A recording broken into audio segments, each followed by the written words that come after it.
If you're familiar with this Bel Air wagon project, you'll realize it's been a while since I made a video on it. So if you're not familiar with this wagon project, be sure to go back and check out my previous videos. And also make sure you click on that subscribe button in the right hand corner so you can stay up to date with my future videos. So in my previous video you saw where I cut patch panels and welded them in the rear floor section. I had to work on the bracing area for the body mounts, and I had to fix some of our pinch weld areas. So since then I got my underseat pan out of storage, brought it, test fitted it into the car, and that's when I had a few issues that arose.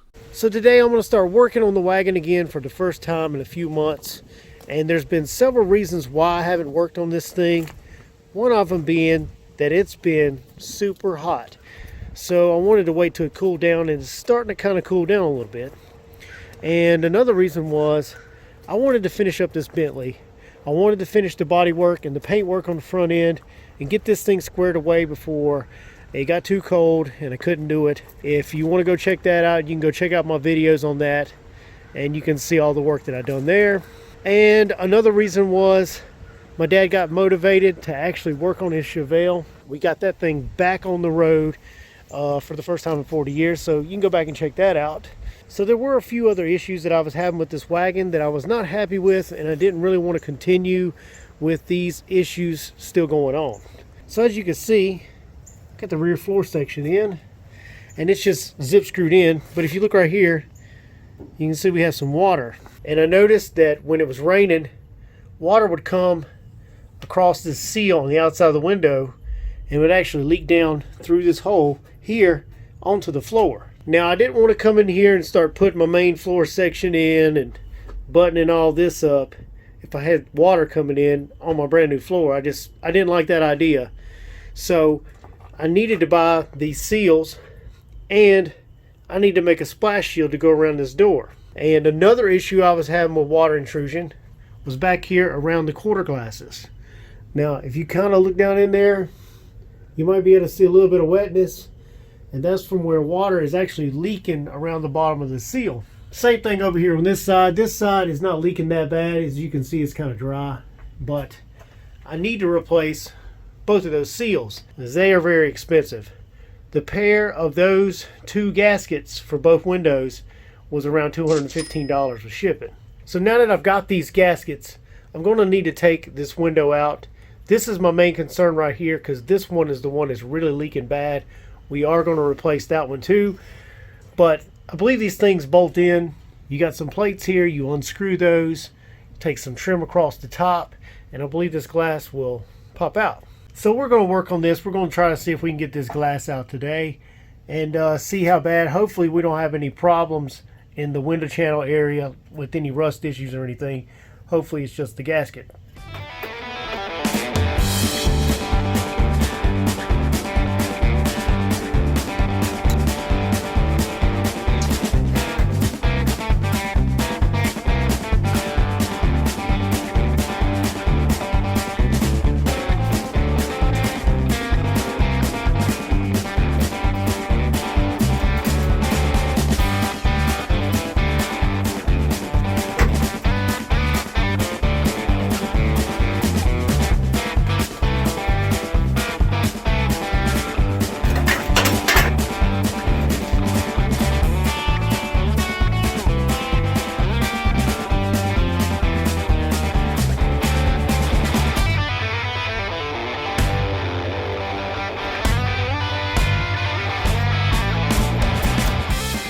So with the window out, you can see the window channel. It looks really good. I don't see any pitting, any rusting, any kind of issues.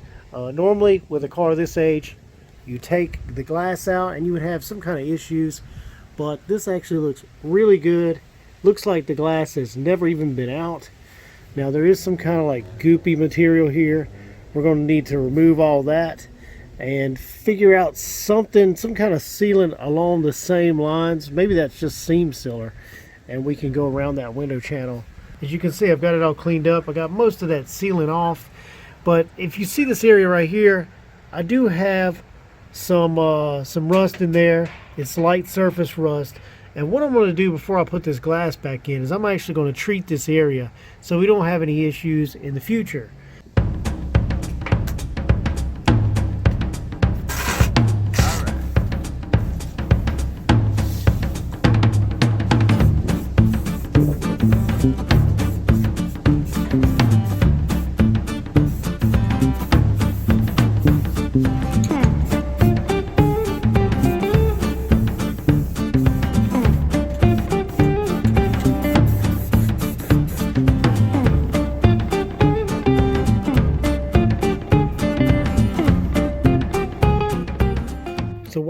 letting that treatment dry on the window channel. We're going to work on this glass here. And as you can see, I've got the seal off of it. You're going to need to clean this edge up before you put that seal on. I'm going to get rid of some of these goofy decals. These were already on the car when I bought it. Some of these are cool, and I might keep a few of them, but I'm not a big fan of some of them. But we're going to get all this cleaned up. Now's the time to do it while we got easy access to the glass. Here's the glass all cleaned up with the brand new rubber seal on. And what I'm going to use to seal the window to the channel is this stuff right here. Now this is a rope seal or butyl seal, whatever you want to call it. And this stuff is going to go around the edge in the window channel, and it's going to help seal between this rubber seal and the body of the car. It's going to fill in any kind of voids. That's what we had from the factory. This is just, you know, I guess from the factory they might have used like a caulk gun, but this is actually a rope.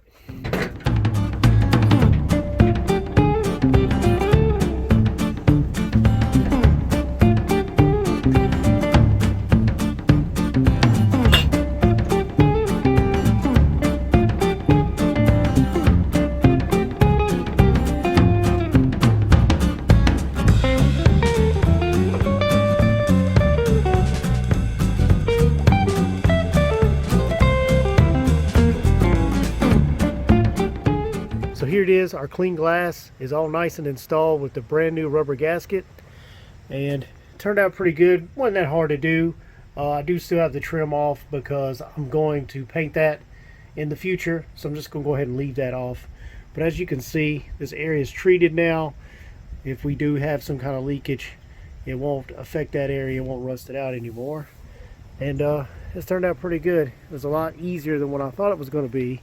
Now it's been a few days. We had a rain shower, and as you can see, it's nice and dry down in the channel there, so that means our window is nice and sealed up. So the next step is to concentrate on the side door. Now you can see I've already removed most of the butyl tape that held on the factory liner, which was actually paper. We're not going to go back with paper, we're going to go back with polyurethane sheeting, like plastic sheeting. So to do this, you definitely want to make sure you have most of the butyl tape off, and you want to take off your door handle and your window regulator crank handle. And while you're at it, if you look inside, usually after all these years you're going to have trash, junk, dirt, leaves, pine needles, whatever. You're going to have that in your door, and all that's going to hold moisture, any kind of moisture that comes down through the seals. That's going to hold it, cause the bottom of your doors to rust out. And you do actually have holes here, drainage holes, and they'll stop up and water will actually build up in there. So while you've got access to this area, good time to go in there and get that out and possibly treat it. Now I am going to eventually change these doors. These doors have a lot of rust issues, as you can see, and it's just going to take so much time and effort just to repair this. So we're just going to do this vapor barrier here on the inside just for the time being. And we'll change out these doors at a later date when we decide to do the body work on the outside of the car. Now this is what we're going to use to install our vapor barrier. Now this is butyl tape, similar to the butyl rope that we use on the quarter glass. So you can pick this up at your local home improvement store. Pretty easy to find. It's usually around like $6, I think, for a roll. This is a roll of 50 feet. Plenty. You should be able to do the entire car with just this one roll. And here's the material that we're going to use for the vapor barrier. Now this is 6mm polyurethane. It's reinforced, and this is probably a little excessive, a little overkill for what you really need. You could probably get by with maybe a 2 or a 3 mil, but since we got this for free, this is what we're going to use. It'll be nice and strong and better than what they had from the factory.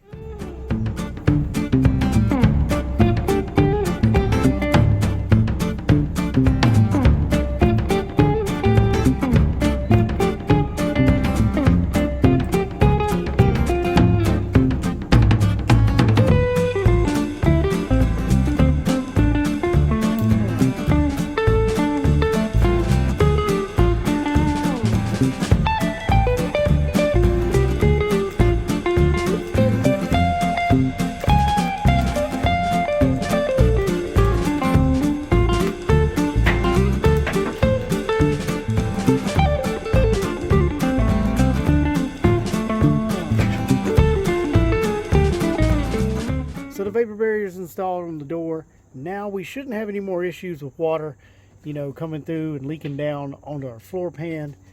And this is a much better setup than factory, because factory, this thing had paper. Now this is the front door, and as you can see, the bottom down here is ate up pretty good, and over a period of time that water's leaked down, leaked down, leaked down. If you can see right in there, you can see the factory paper there, and moisture has attacked this door panel and ruined it. Now this is something that you want to avoid if you replace these door panels, because I believe a set of door panels for this car, I think it's around $900. If you're going to replace some door panels, you need to make sure you replace that with some plastic so you don't have this issue anymore. So hopefully with this water barrier in and our new seal on our quarter glass, we won't have any more problems with water intrusion on the inside of the car, and we can proceed to getting this floor pan section in.